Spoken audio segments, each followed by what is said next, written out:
Hey folks, I'm JC from One Shot Adventures, and today I'm going to review the horror adventure, The Silver of the Sea, an adventure for the Vaesen role-playing game that you can find in its Wicked Secrets supplement. Now, if you're unfamiliar with Vaesen, it's an excellent horror RPG that focuses on 19th century Nordic horror. While a game like Call of Cthulhu focuses on mythos horror, Vaesen is all about mythic horror. Players will routinely be investigating dangerous creatures from folklore that live just on the edge of our civilization and interact with humans in strange and usually unsettling ways. So, the best Vaesen adventure feels very different from other horror games. There's a focus on lonely settings, old traditions that are fading away, and creatures that are familiar but not at all predictable. The trolls and fairies of Vaesen are not the trolls and fairies that Dungeons & Dragons players will expect. Which is one reason why I love this game. Vaesen's supernatural elements have this authentic, dangerous, and mythological feel that makes it unique in the RPG world.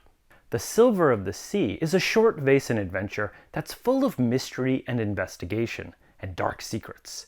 It takes the investigators way out to a faraway archipelago, where the fish are unusually plentiful and where a young priest believes that his best friend and mentor was recently murdered by devil worshippers. Is it as straightforward as that? Well, put on your rain jacket, grab your nautical gear, and get ready for spoilers, because we're going to learn the secrets of the Silver of the Sea together. And I'll give you some tips and tricks on how to run it like a pro.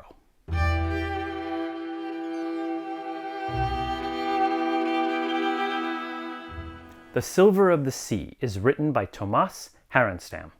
The entire adventure is just 20 pages long or so you can easily run it in a single session. I think this actually makes for a great introductory adventure for Vaesen because it has all the elements of Nordic horror in it. A faraway, lonely setting, an intriguing and dark mystery, and a familiar creature from folklore that your players, when they finally encounter it, won't really know how to deal with. The setup is this. While lounging at their castle at Uppsala, the investigators receive an urgent letter from a young priest, Oscar Udgren. He writes them that his best friend and mentor, Vicar Carl Erik, has been found dead, washed ashore on a lonely beach with a bullet in his head. The coroners say he died by suicide, but Oscar utterly believes that this cannot be true. Here, let's listen to Oscar's letter. My name is Oscar Udgren, priest in the village of Fjällbäcka. It is with a heavy heart that I write these lines. My best friend and mentor, Vicar Carl Erik Hedqvist, is dead. I last saw Carl Erik alive 1 week before he was found dead. He was once again heading out to Wrecker Isle to bring the word of God to the depraved seafarers frequenting the inn on the island. It reeks with herring and sin, a godless stain on this earth. The proprietors of this den of thieves, herring Baron Zacharias Amundsen and his family, openly defy the teachings of our Lord and have thrown out the vicar every time he visited. I am convinced that the herring baron, his mother, and his feeble-minded but dangerous older brothers are doing the devil's bidding. They are to blame for Carl Erik's death. So Oscar believes that this herring baron on Wrecker Isle and his creepy mother and 3 brothers are ungodly devil worshippers who murdered his friend Carl Erik. Naturally, this is a job for the PCs, who, if they're like other Vaesen investigators, work for a secret society that looks into this exact sort of thing. After a little bit of preparation, players will meet up with Oscar Udgren the priest in Fjällbäcka, and then all head out to Wrecker Isle to see if they can solve the mystery behind Vicar Carl Erik's death. Wrecker Isle is very small. There's really only about 3 interesting locations on the island. there's an inn that's owned by Abella, the herring baron's mother, a massive herring warehouse, and the herring baron's family manor. Now, before I talk about what is likely to happen at each of these locations once the PCs arrive, let me take a step back and explain what's going on here on Wrecker Isle. The herring baron of Wrecker Isle, the dashing Zacharias Amundsen, is a sea child. That means his real mother is actually a mermaid. He was found as a toddler by the Amundsen family and raised as one of their sons. But unlike the rest of this family, he's wicked clever and the sea obeys his wishes. It's because of Zacharias that the herring are so plentiful in the archipelago, and it's also how he's become this wealthy herring baron. Now, there's a bargain that comes with all this success. Every new moon, once a month, Zacharias has to perform a human sacrifice to the mermaid. Otherwise, ruin will come to the archipelago. During the last new moon, Vicar Carl Eric was on Wrecker Isle, and he was annoying everybody with his sermons. He suspected that something was weird with the Amundsens, and he accused them of being in league with the devil. Now, naturally, Zacharias and his family didn't like this attention, so Zacharias sent his 3 brothers to kidnap the vicar. They did so, they stuffed him in a herring barrel, and they brought him to a small island called Deep Reef. And they intended to sacrifice him to the mermaid. However, the vicar had hidden a revolver in his waistcoat, and when he saw what was about to happen to himself, he shot himself in the head. Realizing he had no living sacrifice for the mermaid now, a desperate Zacharias brained his stupidest brother Paul with an oar and threw him into the ocean to be devoured by the mermaid. So this is the mystery that the PCs will unravel during this adventure. Clues to the murder are scattered all around the island's 3 locations. At the inn, the players will see that one of these brothers has the vicar's revolver on him. In the warehouse, the players will find the vicar's crucifix. And at the manor, they'll discover that Zacharias is more than he seems, and he might be something that's not entirely human. This entire investigation is pretty open-ended. The PCs can hit any of those locations in almost any order, and the mystery will all slowly come together. And the more the PCs snoop around town, the more they'll catch the attention of Zacharias and his family, who will grow suspicious and eventually angry at what they're doing. And all of this will lead up to the next new moon, which conveniently happens like the day after the players arrive, where Zacharias needs a new sacrifice to the mermaid. And who he decides to sacrifice, well, that pretty much depends on the player's actions. I personally really like open-ended investigations in my horror scenarios. They give the players a lot of freedom, and as a GM, you get to improvise a little bit just to keep the adventure on track and moving in the right direction. They're really fun to run, I find. So in an open-ended investigation like this one, I look for 2 tools that the adventure gives me as a GM to help keep the adventure moving along. 1, I need something to keep the pressure on the PCs, and I need mechanisms to dole out additional clues when the PCs inevitably get stuck, because they often do in a sandbox-style adventure. The Silver of the Sea gives GMs plenty of tools to create pressure. First, the priest Oscar Udgren, the one who came with the PCs to the island, he has an ulterior motive. He's enamored with this woman on the island, a serving girl named Justina. He had a crush on her all these years ago, and he just desperately wants to get her off the island. Now, she's not really in any danger. She's just there to work, and she kind of finds the priest a little bit creepy. So this is a really interesting setup because Oscar's obsession with both his friend's murder and also with Justina means that he's going to constantly, inadvertently mess up the investigators a lot in this adventure. Use the priest Oscar early on to put the PCs in tough situations, like have them pick a fight in the bar or quote Bible verses at drunk fishermen, just mess everything up. This is just a really fun thing that the players are going to have to deal with just to get them out of the way so they can actually do the investigation work. Eventually, when I played this, my PCs sort of just locked them up on their boat. My friends, even though I've called everybody in town devil worshippers and picked many fights since I've been here, I promise if you let me out of the boat, I will not cause you any more trouble. The second tool the adventure gives you to up the tension is through Zacharias' sea magic. The more the players snoop around, the more he's likely to think to retaliate against them. Again, the adventure just does a great job here, giving Zacharias a collection of subtle spells which can create disturbing visions and nightmares, or even try to drown the PCs in their sleep. When I played this adventure with my players, when one of them was snooping around Zacharias' warehouse, I had this disgusting gutted fish suddenly come to life and spit bile at the player. It's pretty gross and disturbing. Just make sure as a GM you give enough hints early on that there's something supernatural happening somewhere in this town. It's easy to forget to do this, but it's really important that your players know that there's something more here than just an ordinary murder. And then the adventure gives you Zacharias' two brutish brothers, Pete and Pace, who can just show up at all the wrong times. They're really fun, they're really stupid, but very tough.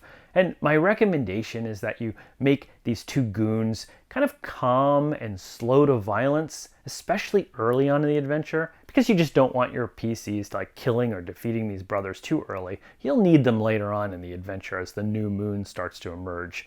But you can have these goons just act like low-level mafia thugs, following the PCs around and intimidating them, or sending some of their tough sailor friends to do any of their real dirty work. Okay, so you can tell I'm excited by how many tools the adventure gives me as a GM to keep the pressure on this investigation. There's goons, there's magic, there's this crazy obsessed priest. But what if the PCs get stuck in the mystery itself? This is where the Silver of the Sea struggles a little bit.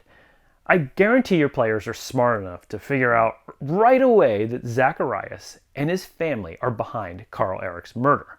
I mean, the moment they walk into the inn, they'll likely see that one of the brothers has the vicar's revolver on him. And the serving girl, Justina, who's willing to talk to them pretty soon, she's just going to pour out the information that there was a fight between the brothers and Zacharias and the vicar a month ago during the full moon. So it's very obvious what happened with the murder here. But what's in no way obvious is that Zacharias is actually a sea child and he's making human sacrifices during the new moon. The adventure includes two ways for the players to figure this out. It includes a clumsy way and a better way, but one that still has some problems. The first way, the clumsy way, is that the adventure has a sidebar that tells the GMs to randomly let one of the PCs make a learning roll to suddenly remember about sea children, mermaids, and human sacrifices. Oh, my friends, it just occurred to me that while we were having dinner with that man Zacharias, that I think that he is a sea child, and his mother is really a mermaid. Oh, but do not fear, my friends, because while having dinner I also remembered that mermaids are deathly afraid of metal, and that if everybody just takes their forks and puts it right in their pocket, the mermaid spells will not affect us. Aren't you glad that this all suddenly dawned on me in the middle of dinner? I really didn't like this. It's so hard to make that feel in any way natural, and it just turns the entire reveal about the adventure into a random dice roll that just happens out of the blue. To make this a little better, I added a room in Zacharias' manor that was obsessively filled with illustrations of sea creatures and mermaids and weird shells, and the entire place smelled like raw seaweed. And then, once my players found this room, then I let the players make some rolls to suddenly recall these legends, they had enough clues in front of them to start putting together what happened.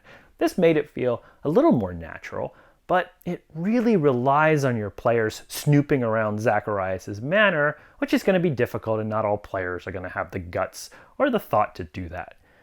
The second way the adventure gives you a clue about Zacharias' true heritage is that there's this NPC on the island who knows Zacharias' secret. This man, Orvar, is a drunk fisherman who saw Zacharias sailing to Deep Reef on the new moon. And while the PCs can meet this drunk Orvar at the inn on the island right away, Orvar actually lives on this separate isle, way out in the middle of nowhere all by himself, So it's possible that the PCs will never think to go out there and talk to him, or will think that they don't have enough time to go sailing and look for Orvar. And if Orvar doesn't give the PCs this information about Zacharias being a sea child and human sacrifices and that sort of thing, the investigation can just kind of go off the rails. Orvar is like so pivotal to the adventure because of what he knows, but he really only gets like one line of dialogue before he vanishes off to his own island, and the PCs just might miss this altogether. My name is Orvar, and I have all of the secrets to this adventure in my head, which is why I am always drunk and I live so far away your players will never think to come find me. Have fun with that. Fortunately, this is all easily fixable, and I fixed the Orvar problem in 2 ways. First, I created more backstory for Orvar. I said that he was one of the Amundson's best family friends from way back when. He did a lot of early work with Zacharias' human father, but after that father died in an accident, Orvar just became this severe depressed alcoholic. Orvar knows that Zacharias is a sea child, and he knows what he does every new moon, but he just can't bring himself to go against Zacharias and the family that he knew and loved so well. Similarly, Zacharias and the family think of Orvar as this kind of crazy old uncle. They're still kind of fond of him, and while they don't like that he knows so much, they're not just going to go out there and kill him. So now, when the PCs first meet Orvar on Wrecker Isle, he's utterly drunk and he warns them a little bit kind of carelessly about the Amundsons before he leaves off to his own island. But from that point on, I gave all these clues that the Amundsons do not want the PCs ever talking to Orvar again. I gave the players lots of warnings, like the mother of Bella telling them that if she ever sees them talking to Orvar, she's gonna brain them herself. And then there was another scene when the PCs were snooping around the warehouse. I had the 2 brothers, Pete and Pace, talking to themselves that the players overheard, worrying that Orvar told them too much, and they're worried that maybe Orvar said too much and they're going to have to kill Orvar one day. They were very stressed about it. So all of these hints, of course, made the PCs desperate to talk to Orvar, and then they were desperate to sail out to his island in the darkness, and then they had to convince Orvar to turn traitor against his family he loved because they were doing horrible things. And this just worked way better to make sure the PCs got the clues that they needed to know about Zacharias, the island of Deep Reef, and where he did his sacrifices. Second, I also created a new NPC. I called him Captain Horvard. He was the man that brought the investigators to the island on his boat. He didn't really have a big part. He was just a sailor who knew the archipelago pretty well and knew the Amundsons a little bit, but he wasn't really loyal to anybody on the island. Captain Horvard gave the players a second information source who could give them some tips and clues about the island and the inhabitants just in case they got stuck. This was really helpful because I guarantee you halfway through the adventure between the investigation and the priest, everybody else in town is going to hate the PCs. And if they don't have anybody else to talk to, then they might get stuck, but Captain Horvard was kind of their second source of information, just in case they needed a push in the right direction. The adventure concludes during the new moon, when the investigators land on Deep Reef, that remote island where Zacharias makes his sacrifices to his mermaid mother. It's important to try to time this scene so that Zacharias and the PCs arrive on the island around the same time. And this is actually easy if you get them out to Orvar's island away from Wrecker Isle and giving time for Zacharias to kidnap somebody like Justina and then go to Deep Reef. But if your players are really sticking close to Zacharias because they suspect he's up to no good, you might have to get more creative. Use Zacharias' magical ability to enslave a PC to help him escape, or have Zacharias just call on a mob of angry, loyal town sailors to intercede on his behalf and just separate him from the rest of the PCs. Once on Deep Reef, the PCs will confront Zacharias and hopefully prevent him from making another human sacrifice to the mermaid. But just as the PCs are dealing with him, the mermaid herself will appear in the waters and angrily defend her sea child. Like all Vaesen, the mermaid here is brutally tough. She can charm PCs with her songs and throw deadly tridents and cast other spells. I really like how in Vaesen, how the system works is like as these monsters take more and more wounds, they actually get stronger and stronger until they finally start to break. So when I played this part, my players just thought they were totally screwed and were going to get killed by the mermaid. The mermaid actually did pull one of the players into the sea with her, where he died horribly, his face getting ripped apart. It was like gruesome as he got devoured alive. But then a final lucky shot chased the mermaid away, and my players were just shocked and surprised that they managed to live. Once the investigators defeat this mermaid, the island of Deep Reef suddenly rises up, and it reveals itself as the head of a kraken, this enormous sea beast. Now the PCs have to race for their boat to escape, or else the kraken's like tentacles will pull them under and drown them. After the mermaid, this final surprise basically triples the chances of killing all the PCs. So unless you're running this adventure as a one-shot and just don't care if everyone dies in the end, maybe just tone down the difficulty of escaping the island a little bit here. With the mermaid gone and Zacharias defeated, all the herring go away, and the archipelago plunges into poverty again. Good job, investigators! Well done, my friends. This is why we showed the whole world that they need investigators like us. I highly recommend The Silver of the Sea. It's a really fun, tight adventure that works like 95% out of the box the way I think the author intended. Not only does it package up all the flavor of Vaesen into a single session, it gives your players just a ton of agency throughout. There's lots of opportunity for role-playing, investigation, and even a few dangerous brawls for those players who just like to show off their combat abilities. And that finale is definitely going to be one that your players remember. My only real complaint is that one problem where the PCs might not make the connection between Zacharias and his human sacrifices, and they might get stuck, but that's really fixable with a couple of those tweaks that I mentioned. Oh, and if you're interested in the virtual tabletop assets that I created for the Silver of the Sea, including maps of the warehouse and the Wrecker Isle Inn and some extra NPC images, and that professionally voiced letter from Priest Oscar Udgren, check out the link in the description below. I love making it a little bit easier for GMs to run these great adventures. And if you want to see more reviews and tips like this video, don't forget to like and subscribe to this channel. And if you've played or ran The Silver of the Sea, let me know how it went in the comments below. Until next time, I'm JC, and just remember, never play inside empty herring barrels. You just never know where they'll end up.